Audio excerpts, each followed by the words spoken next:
Good morning, everybody. Welcome to this very special Friday morning live. My name is Mary Jadwisiak, and I'm coming to you live from Holding the Hope Central in Battleground, Washington.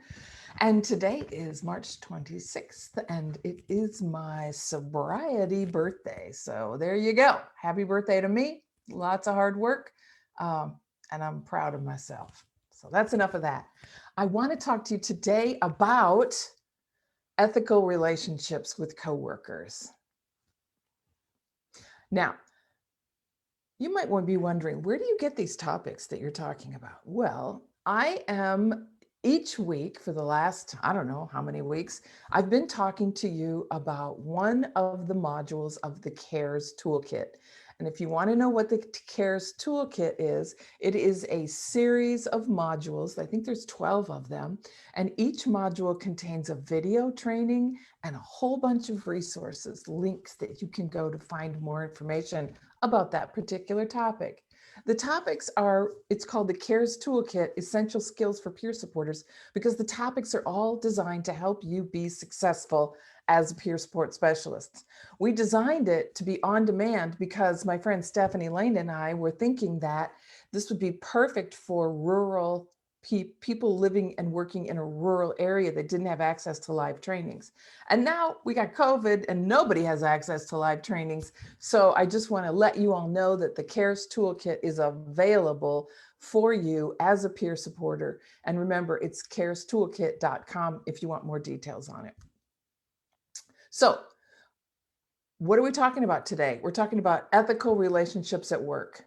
Now, what does that mean? Well, that means, how do you stay true to you when you're at work? Because it's, being a peer supporter is hard work. When you're working with peers, it's also really stressful in the workplace. Why is that? Because peer supporters are by nature disruptive, and they are by nature a change agent. Unfortunately, nobody told you that when you got your job. And back in the day when peer supporters were new, it was very difficult for clinical staff to really understand why there was a client in the break room. Like, they would go on vacation, nobody told them they were going to be hiring peer support specialists. They come back and there's a client in the break room going, "Hey, I just got my new job. I love it." And nobody knew what a peer supporter was, and everybody was annoyed that this was a huge violation. Well, those days have passed for the most part, but it's still kind of an underlying, what do those peers really do, right? So let's talk about it. What peer supporters do is three things. I want to talk to you about three things that are going to help you be successful in your work. The first thing is, you're a change agent. You're there what is a change agent? It's somebody who changes stuff from the inside when people least suspect it.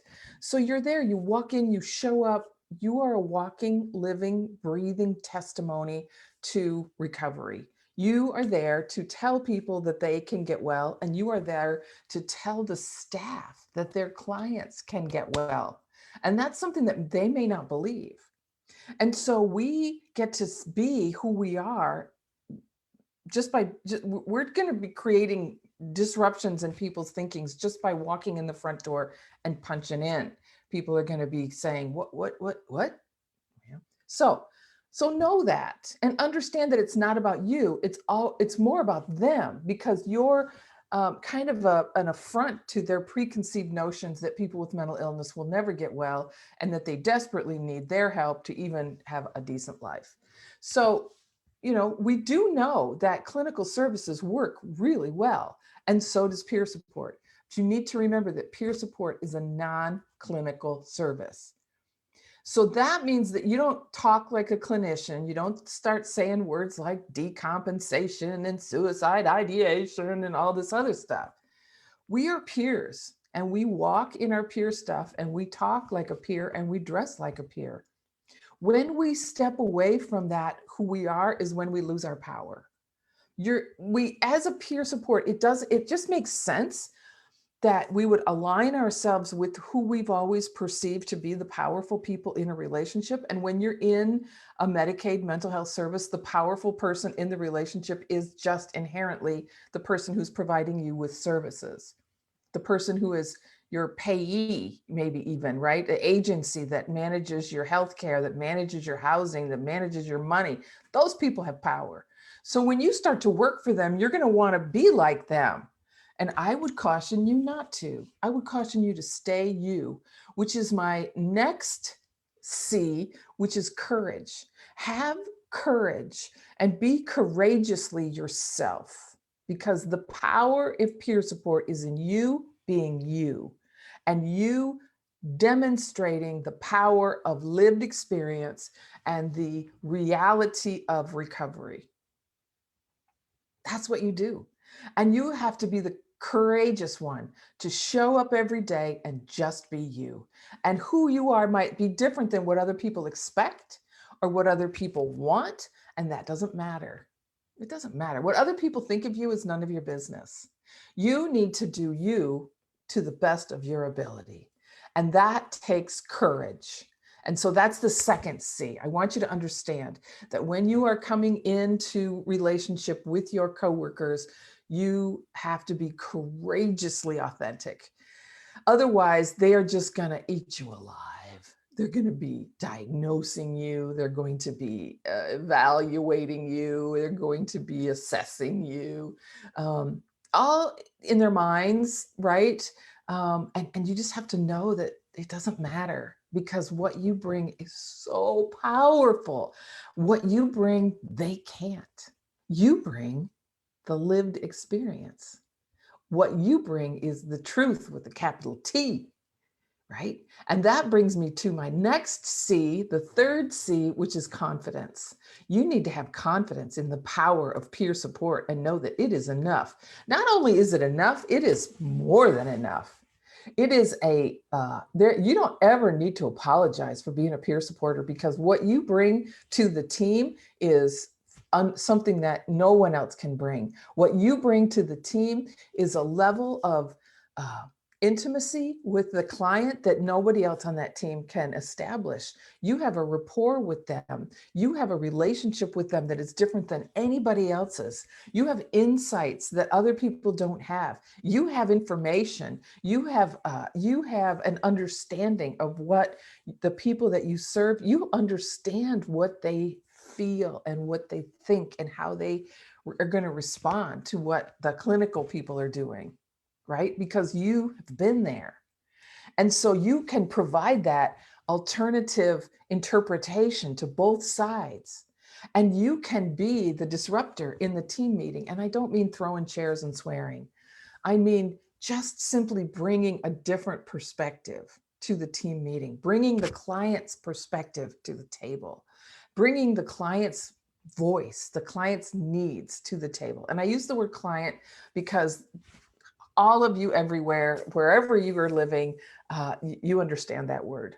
The person that you serve is the person that you were, right? So you get it, you know it. And quite frankly, you might still be it. And that's okay, because the power that you experience coming through as a peer. What's the thing about peer support is that it's a reciprocal relationship. We get served by serving others. We get helped by helping others, right? We remember who we were. We remember how we lived. We remember what it was like. And we bring that to the relationship that we have with our coworkers, and the relationship that we have with our supervisors, and the relationship that we have with our clients or the people that we serve. Now, our peers, right? So that's what I want to say about that. That the 3 C's. You're a change agent. Own it. You don't have to be belligerent about it, but own it. That's who you are. That's what's happening. That's part of what being a peer is. You're not necessarily going to change the way that things are done. Like, right? You don't walk in the first day of work and go, I see the problem here. No, you simply gradually, people, just by being there, people are gonna start to change because you're there. It's not anything you need to do. but you do need to remember that as a change agent, you might get some looks or you might get some snide remarks. Your supervisors might not understand what it is that you're doing. And so the other thing I want to tell you about the CARES Toolkit is that it is fantastic for supervisors to understand what is the role of peer supporters. They can get the CARES Toolkit for, less than $200, and they can really get a serious training on what is peer support and what is it that we do. So my name is Mary Jadwisiak, and I am here coming to you live from Holding the Hope Central in Battleground, Washington. And I just want to say how proud I am of all of you for the work that you do. And I just want to say how grateful I am that I get to be a part of the work that you do in some small way. I'm so grateful. If you find value in the peer support toolkit, in the CARES toolkit, fantastic. I also want to tell you, I don't know if you know this or not, but there's a whole nother website called the Peer Support Training Center.com. And we've got a boatload of things for you there that you can access. Some of them are free, some of them are not, but everything is priced to meet your needs as a peer supporter. And we're in the process of getting things certified for continuing education units. And it's a mess. The CE stuff is a mess, but we're in the process of trying to sort all that out. So that's what's happening here. And when we talk about courageous relationships with your coworkers, the 3 C's: change agent. Oh, I got lost, didn't I? Change agent, courage. Have the courage to be yourself, and confidence. Have the confidence in the power of peer support to know that you're making a difference. You're changing people's lives in a way that nobody else can. Peer support is so powerful. All right. That's it for me, everybody. It's Friday. I'm so grateful it's Friday. It's been a very busy week. And this weekend, I've got more work to do, but it's supposed to be a sunny weekend. So I am going to dig in the dirt this weekend. That's what's going to happen. Yep. And I will report back to you next week to tell you how it went.